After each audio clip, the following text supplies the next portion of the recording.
Exam crack करना है मगर किताबों में मन नहीं लगता।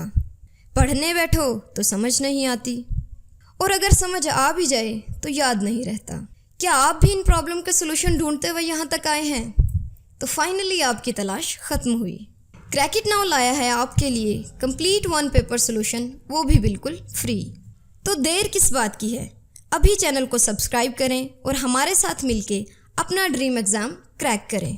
मेरा नाम है ज़ेबुनिसा और क्रैक इट नाउ में आपको वेलकम कहती हूँ।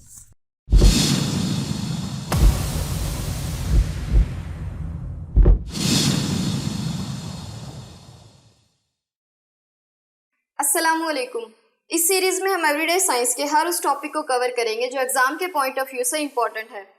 आज के इस लेक्चर में एवरीडे साइंस के 8th topic matter and its state को स्टडी करेंगे। So without further delay let's get started. Our first question is anything that has mass and takes up space is called, and the correct answer is option C, matter. कोई भी चीज़ जिसका कोई ना कोई मास हो और वो जगह घेरती हो उसे मैटर कहते हैं। दुनिया में मौजूद हर चीज़ मैटर की बनी हुई है। तमाम मैटर एटम से मिलके बनते हैं और एटम को फर्दर 3 पार्ट्स में डिवाइड किया गया है, जिसमें इलेक्ट्रॉन्स, प्रोटॉन्स और न्यूट्रॉन्स शामिल हैं। मैटर की 4 स्टेट्स हैं, जिसमें सॉलिड, लिक्विड, गैस और प्लाज्मा शामिल है। सॉलिड्स को मेल्ट करके लिक्विड में कन्वर्ट किया जा सकता है, जैसे कि आइस से वाटर का बनना। लिक्विड को हीट प्रोवाइड करें तो वेपोराइजेशन का प्रोसेस होता है, जिसमें गैस बनती है। गैस को फर्दर हाई टेम्परेचर पर हीट करने से गैस के मॉलिक्यूल्स आयंस की फॉर्म में टूट जाते हैं, जिसे हम प्लाज्मा कहते हैं। Our next question is question number 2. Which one of the following gases produce a red light when electricity flows through it? And the correct answer is option C, neon. Gas की ionisation की वजह से जब current gaseous medium से गुजरता है तो electric discharge होता है। इस डिस्चार्ज से लाइट रेडिएट होती है, यानी कि लाइट हमें निकलती हुई नजर आती है। हर एलिमेंट से अलग तरह की लाइट निकलती है। फॉर एग्जांपल, हाइड्रोजन से ब्लू, हीलियम से पिंक और नियॉन से रेड लाइट एमिट होती है। इसी लाइट एमिशन की वजह से नियॉन का सबसे बड़ा इस्तेमाल साइन बोर्ड्स या फिर एडवर्टाइजमेंट के लिए किया जाता है। Our next question is question number 3. What happened to the volume of water when 1 liter of water is cooled from 4 degrees Celsius to 0 degrees Celsius? And the correct answer is option B, increases. आमतौर पर किसी भी substance को heat provide करने से उसका volume increase होता है और उसे कूल करने से वॉल्यूम डिक्रीज होता है।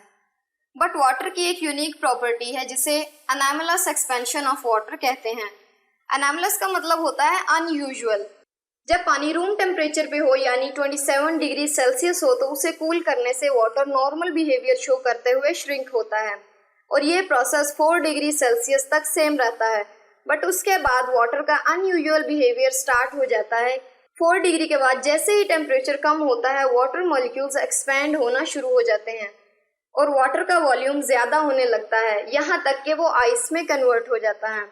ये सवाल आपके जहन में ज़रूर आया होगा कि वाटर का ये अनयूजुअल सा बिहेवियर 4 डिग्री सेल्सियस के बाद ही क्यों शुरू होता है।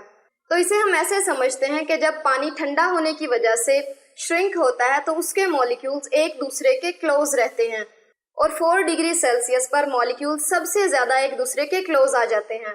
फिजिक्स में हम इसे डेंसिटी कहते हैं कि कोई चीज़ कितनी थिक है। जैसे ही वाटर को 4 डिग्री सेल्सियस से ज़्यादा कूल किया जाता है तो वाटर के मॉलिक्यूल्स एक्सपैंड होना शुरू हो जाते हैं और वॉल्यूम ज़्यादा हो जाता है। आपने अक्सर अपने घरों में नोट किया होगा कि जब पानी से बर्फ़ बनाई जाती है तो वो उस कंटेनर या बर्तन में ऊपर तक आ जाती है, जिसका मतलब है कि उसका वॉल्यूम ज़्यादा हो जाता है। जैसे ही वाटर का वॉल्यूम ज़्यादा होता है, उसकी थिकनेस यानी डेंसिटी कम होना शुरू हो जाती है और हल्की होने की वजह से बर्फ़ पानी पर तैरती है। Our next question is question number 4. Which of the following metals does not form amalgams? And the correct answer is option D, iron. Mercury का दूसरे मेटल्स के साथ मिक्सचर को अमलगम कहते हैं। ये mixture alloy, solid, soft paste या फिर सॉलिड हो सकता है। इसका स्ट्रक्चर मरकरी के परसेंटेज पे डिपेंड करता है। अमलगम का ज़्यादातर यूज़ डेंटल फिलिंग यानी कि दांतों की भराई में किया जाता है।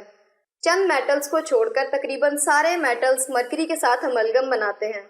आयरन में मेटालिक बॉन्डिंग स्ट्रॉन्ग होती है और स्ट्रॉन्ग बॉन्डिंग की वजह से आयरन की स्टेबिलिटी मरकरी को उसमें मिक्स होने नहीं देती। इसी वजह से आयरन मरकरी के साथ मिलकर अमलगम नहीं बनाता। Next question is question number 5. Which gas is typically produced when metal reacts with acids? And the correct answer is option B, hydrogen. Acid जब मेटल के साथ रिएक्ट करते हैं तो साल्ट बनता है और साथ ही हाइड्रोजन गैस रिलीज होती है। आम जुबान में कहें तो तेजाब को जब किसी भी सॉलिड चीज पर डालते हैं तो बबल्स बनते हैं। जब मेटल को एसिड में डाला जाता है तो उसका साइज कम होना शुरू हो जाता है और ट्यूब में बबल्स प्रोड्यूस होते हैं। ये बबल्स हाइड्रोजन गैस होती हैं। अब सवाल ये पैदा होता है कि ये बबल्स हाइड्रोजन गैस हैं या नहीं, ये कैसे पता चलता है? इसे बर्निंग स्प्लिंट टेस्ट के जरिए प्रूव किया जा सकता है।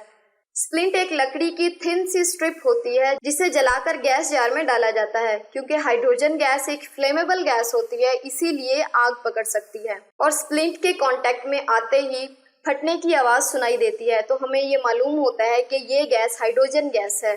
नेक्स्ट क्वेश्चन है question number 6. A radioactive rare gas is, and the correct answer is option D, radon. Radiation के खुद ब खुद एमिट होने के अमल को रेडियो एक्टिविटी कहते हैं। रेडॉन कुदरती तौर पर ऑडोरलेस इनविजिबल गैस है जो चट्टानों, मिट्टी और पानी से खारिज होती है। रेडॉन गैस छोटी दरारों या सुराखों के जरिए घरों में दाखिल हो सकती है और हवा में शामिल होकर सांस के जरिए लंग कैंसर की वजह बनती है। Next question is question number 7.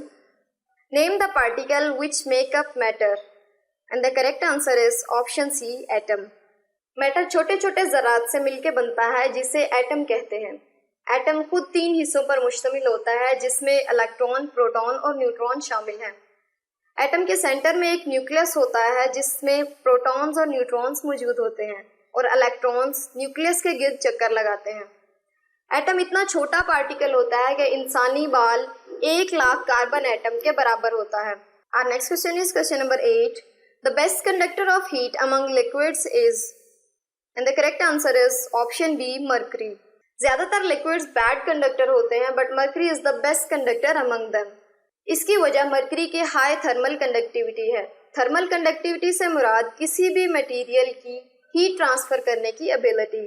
Mercury की इसी खासियत की वजह से इसे बैरोमीटर, थर्मोमीटर, बैटरीज और इलेक्ट्रिकल स्विचेस वगैरह में यूज किया जाता है। Next question is question number 9. Which state of matter has the weakest intermolecular forces?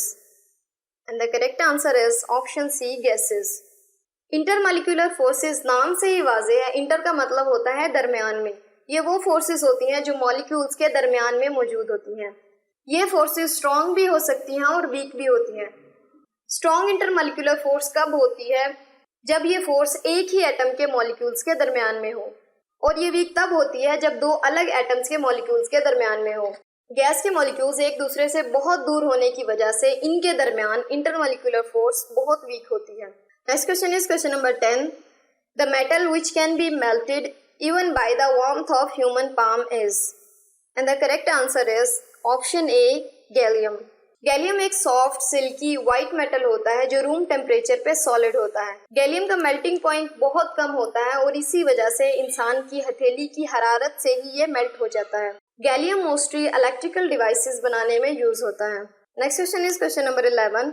Which is the hardest substance on earth, and the correct answer is option D, diamond.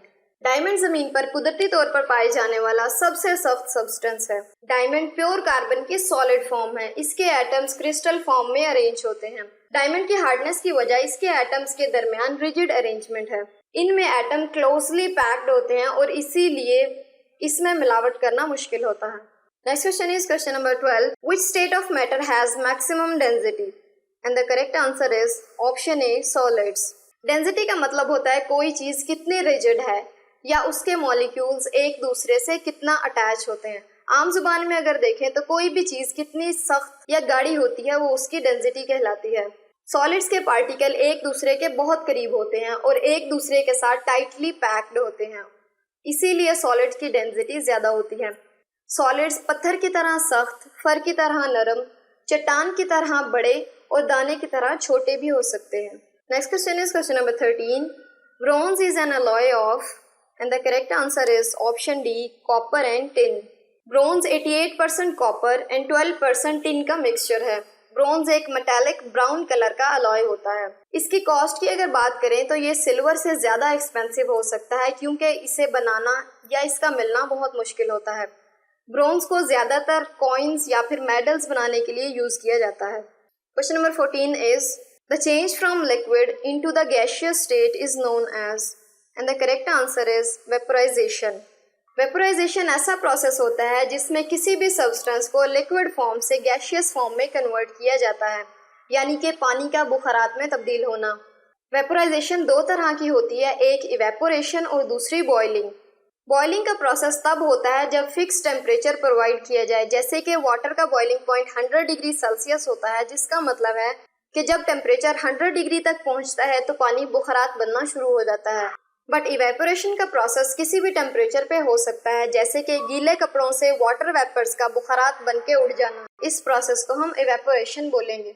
Our last question is question number 15. Which among the following states of the matter has the definite shape and size? And the correct answer is option A, solids. Solids matter की 4 state में से एक है। Solids की definite shape और volume होता है क्योंकि इसके मॉलिक्यूल्स एक दूसरे के क्लोज होते हैं और फिक्स पोजीशन में टाइटली पैक्ड होते हैं। सॉलिड्स को किसी भी कंटेनर में रखने के बावजूद वो अपनी शेप या वॉल्यूम चेंज नहीं करते। मोस्टली सॉलिड्स हार्ड होते हैं बट कुछ सॉफ्ट भी होते हैं, जैसे कि वैक्स वगैरह। उम्मीद है आपको वीडियो पसंद आई होगी। अगर अभी तक चैनल को सब्सक्राइब नहीं किया तो चैनल को सब्सक्राइब करें, वीडियो को लाइक और शेयर करना मत भूलिएगा। स्क्रीन की राइट साइड पे इस टॉपिक का नेक्स्ट पार्ट और लेफ्ट साइड पे नेक्स्ट टॉपिक का लिंक पिन है। ऐसी ही डिटेल्ड वीडियो के लिए हमारे साथ जुड़े रहिएगा। तब तक के लिए अल्लाह हाफिज़।